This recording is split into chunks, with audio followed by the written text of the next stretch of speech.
The temperature has crashed. Snow snaps under your boots like broken glass.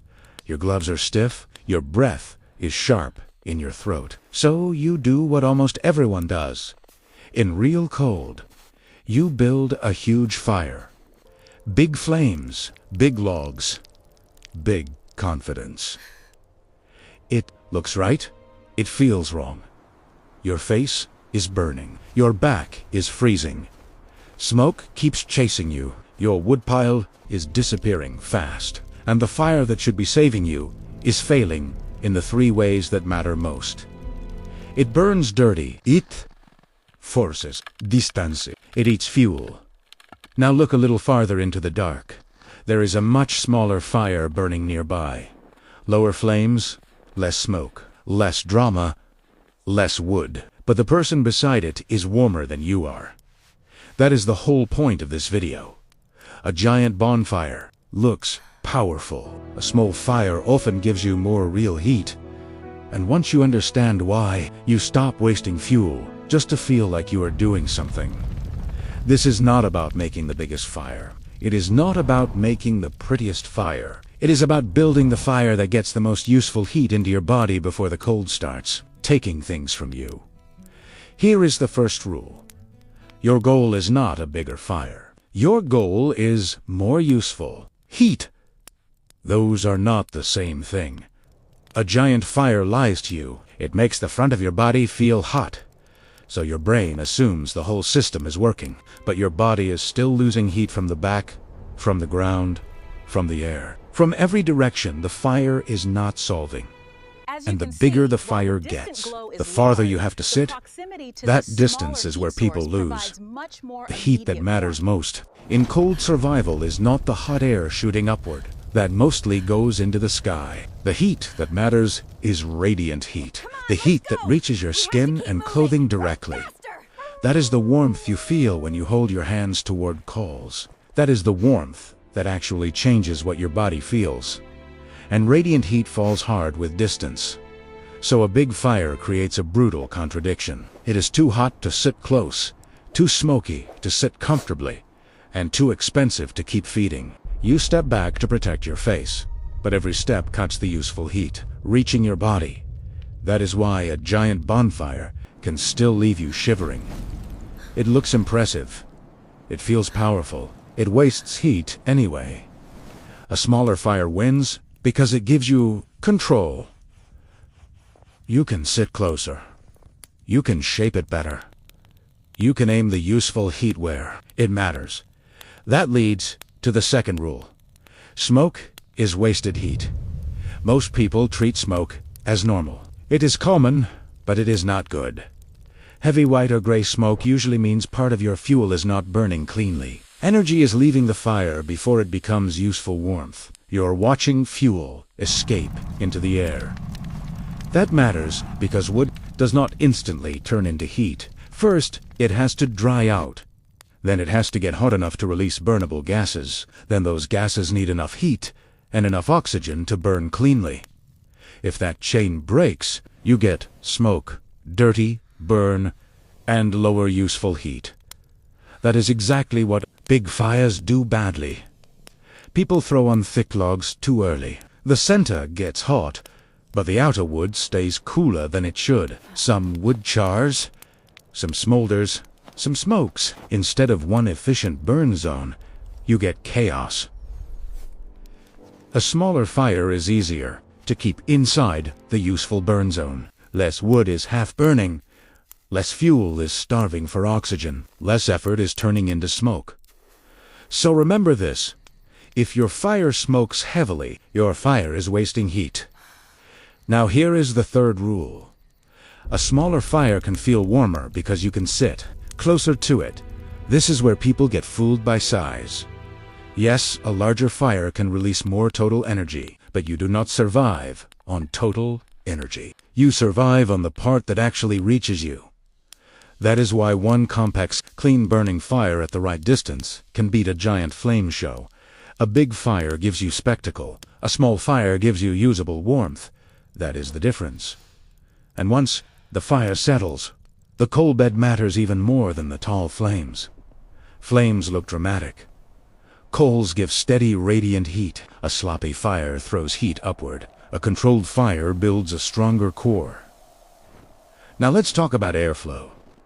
Because bad airflow ruins good fuel. A fire burns best when oxygen can reach the hottest part of it in a steady way. Not random gusts. Not chaos. A clean path. Big fires often choke themselves. People pile on large logs too fast. They crush the spaces air needs. One side flames hard, another side smolders.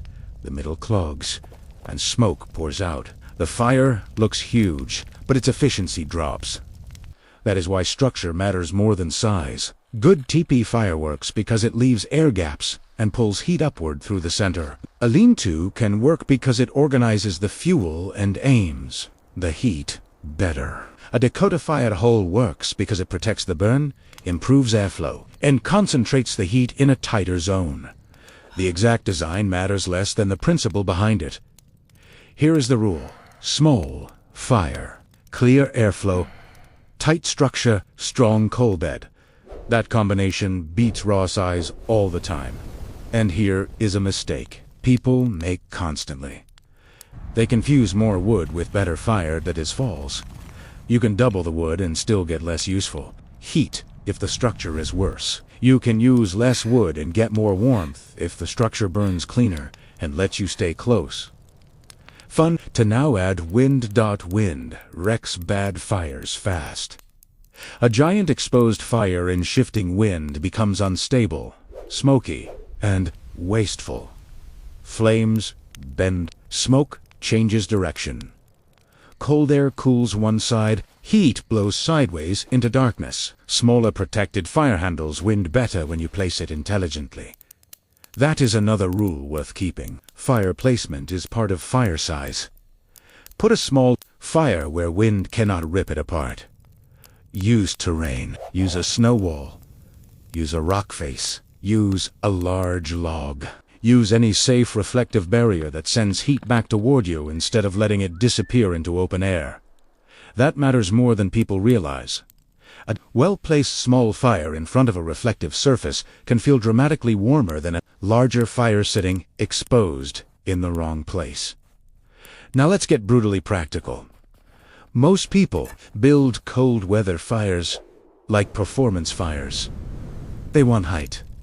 They want noise. They want flames. They want something that looks powerful. But survival fires should only be judged by 4 things. How clean they burn. How long they last. How close you can sit. How much heat reaches your body per piece of wood. That is the scoreboard. Not flame height. Not how dramatic it looks. Not how big it feels in the dark. So here are the mistakes that waste the most fuel and leave people cold anyway. Building too big too early. Throwing on thick logs before the core. Ishot inug, sitting too far away. Letting the heat rise into the sky instead of pushing it toward the body. Ignoring wind. Ignoring reflective surfaces. Burning wood for comfort theater instead of survival. If your fuel is limited, do this instead. Start smaller than your instincts want. Build shape before size. Use dry. Thinner fuel first. Get the core hot. Let the coal bed develop. Add fuel gradually. Sit at the closest safe distance where radiant heat still hits your front hard. Protect your back with insulation, shelter, or position. Use reflection if you can. Watch the smoke. If the smoke gets heavy, fix the burn instead of feeding the problem. And remember the core rule. Do not build the biggest fire you can. Build the smallest fire that does the job. That is how you stretch fuel. That is how you control distance. That is how you turn wood into real heat instead of false confidence. So, let's lock it in. Giant fire usually wastes heat in 3 ways. Dirty burn, forced distance, and fuel loss. Heavy smoke means part of your energy is leaving unburned. Useful heat is the heat that reaches your body, not the heat rising into the sky. Small fires let you sit closer, and that changes everything. structure, and airflow matter more than raw size. Wind and placement can make or break the entire system. And the goal is never a showy fire. The goal is survival heat. If you remember one line, remember this: big fire looks warm. Small fire used right keeps you warm. That is the difference between acting like you are surviving and actually surviving. So tell me in the comments, what mistake do you think ruins more fires in cold weather? Building too big? Sitting too far away? Or feeding wet wood? And tell me what problem you want broken down next with this same level of detail. Stay warm. Stay sharp. Burn. Smutter. Now add wind. Wind wrecks bad fires fast. A giant exposed fire in shifting wind becomes unstable, smoky, and wasteful. Flames bend. Smoke changes direction. Cold air cools one side. Heat blows sideways into darkness. A smaller protected fire handles wind better when you place it intelligently. That is another rule worth keeping. Use a snow wall. Use a rock face. Use a large log. Use any safe reflective barrier that sends heat back toward you instead of letting it disappear into open air. That matters more than people realize. Build cold weather fires like performance fires. They want height. They want noise. They want flames. They want something that looks powerful. But survival fires should only be judged by 4 things: how clean they burn, how long they last, how close you can sit, how much heat reaches your body per piece of wood. That is the scoreboard. Not flame height, not how dramatic it looks, not how big it feels in the dark. So here are the mistakes that waste the most fuel and leave people cold anyway. Building too big too early. Throwing on thick logs before the core is hot enoga. Sitting too far away. Letting the heat rise into the sky instead of pushing it toward the body. Ignoring wind. Ignoring reflective surfaces. Burning wood for comfort theater instead of survival.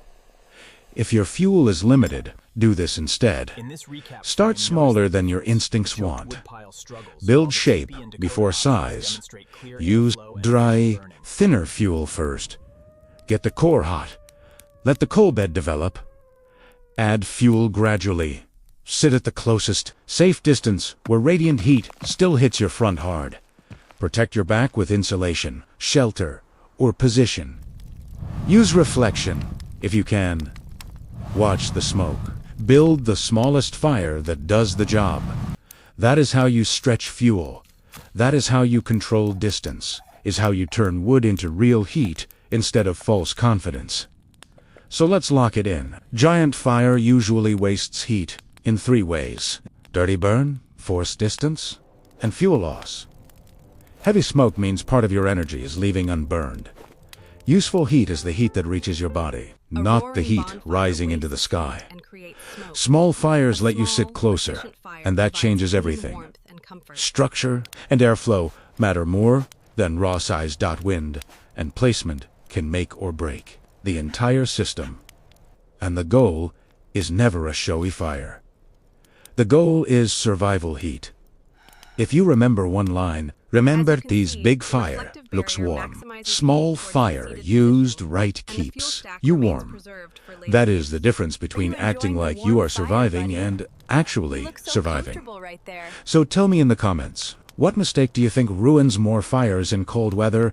Building too big, sitting too far away, or feeding wet wood? And tell me what problem you want broken down next with this same level of detail.